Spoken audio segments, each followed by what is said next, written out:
Words are fleeting things. Words, without more words to describe them, are empty in themselves. Images can be iconographic, it can be symbolic. And when that happens, let's say you take an apple, a picture of an apple. Well, are you representing an apple? Or are you representing the story of Adam and Eve? Or are you representing the city of New York? Are you representing, Snow White? Or that, eating an apple a day will keep the doctor away? Depending on who you are, all of these different readings can come from just one single image, one single icon. And that's the problem I face, or that's the contention I have with representation that is naturalistic, is that it can get lost in translation. Let's think about like the Mona Lisa, right? You have a painting of the Mona Lisa.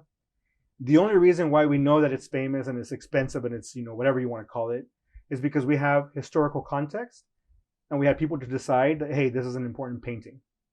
Remove history, remove the name of Da Vinci, remove the identity of the person being painted, and that is just another picture of a woman.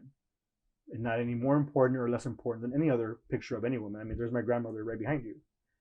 And so that is the kind of stuff that I'm talking about, right? Kind of like, there's things that you're just not gonna connect with in regards to the meaning and intent behind the work unless I'm sitting there in front of you telling you specifically what that is. So paper trails was an idea that I started working on while I was in grad school with these giant cardboard murals.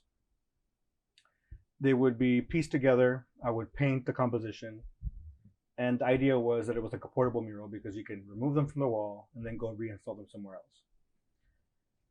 And that was happening when Arizona was trying to pass a law limiting the amount of undocumented immigrants in the state for their ability to find citizenship.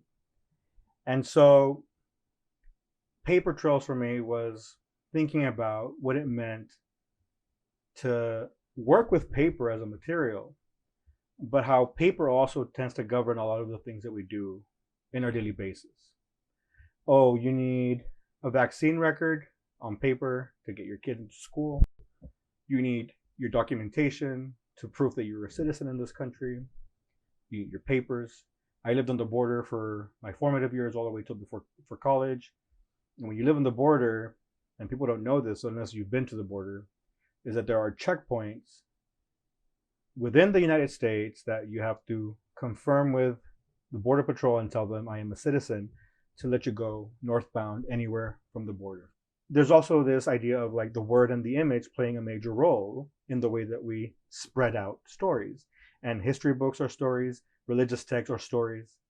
And again, we continue to decide what to share and what not to share, what to document, what not to document, what's important, what's not important. And so I take the image and I take the words and I, using paper, which I'm again connected to through one, the access I had to paper as a child, but also paper in the sense of documentation. And I merge them and I push them and I create this ambiguous result that ends up behind me through, again, three processes that I am working on: embellishment, omission, and revision. All of those three things are the same type of mechanisms that were used in erasing a lot of our histories as Mexican and Mexican Americans. These pieces came out of a chance happening because I was creating these cutouts, and then the cutouts had a perimeter, the negative space, right, that was left over from the paper where it was cut out. And they had little register marks that I had applied in there so that I could make sure that all the cutouts were remaining the same size. And I was taking those little negatives, the edges of those cutouts, and I was hanging them on the thumbtack. I don't know why I wasn't throwing them out, but I was hanging them. So I was reworking my studio space and changing things up. And then I'm grabbing those and I'm stacking them on the table as I'm taking them off the wall. And then I saw what was happening when they started to overlap. And that was happening randomly because I wasn't hanging them in any particular order. And that was like one of those moments where I was like, if I'm working around these notions of kind of like embellishing, omitting, or kind of rethinking of the order of things in layers, then this is another way you can approach that. And so these newer pieces have a lot to do with a chance happening in my workspace that I wasn't even aware of And so I started removing them from these little scrap papers into the wall and laying them on top of each other. And that's how I arrived at this body of work. What I'm doing in the projects is trying to engage with that. I mean, through the work is to engage with that process myself, because I feel very strongly that when you engage in a process that you are studying external to yourself, you begin to learn how to pick up on when it's happening in real life. And so I am not making stories, and I am not making images, and I am not trying to convince you of anything. I am only saying that this is the end result of my thinking and my studying of these processes that have taken place over a long period of time, that have had major consequences and continue to have major consequences of where we are at the moment, right? Of who we are. And one of the things that I've kind of learned is to understand that I find myself complete in my incompleteness. That is something important about what my identity is. At the end of the day, one of the people hate that they ask me, well, like, what images and what words are composed into your artwork? And that is my secret to keep, right? And so these are a sharing of that experience. I'm like, well, you have to figure it out. What do I want people to take away from the work? I want them to look at the work, to see what they find in it, to enjoy it, to be able to draw out whatever it is they're going to draw out from it. Because ultimately, once the work leaves my apartment, I'm not standing there explaining anything to anybody. Someone can go to my website, read my artist statement, and that's as far as it goes. I am not concerned of whether these works are archival. I don't care what happens to the work once I'm gone and once I'm dead.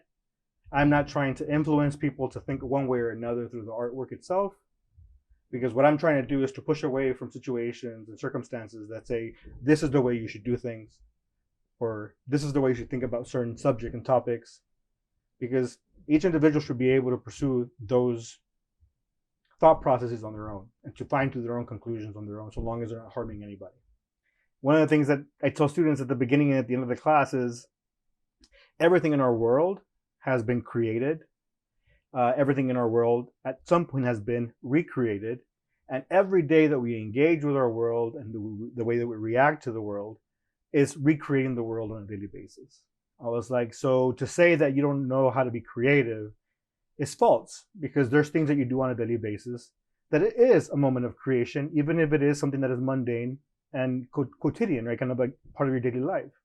You get up in the morning and you have to compose who you are as an individual with the way you comb your hair, the accessories you put on your head, the makeup you wear, the clothes you put on. Every day you're making these choices that are creative in nature. Anytime that you play a video game, there are decisions you're making, there are places you're going, there are power-ups you're gaining that are also requiring you to be creatively thinking about that virtual environment.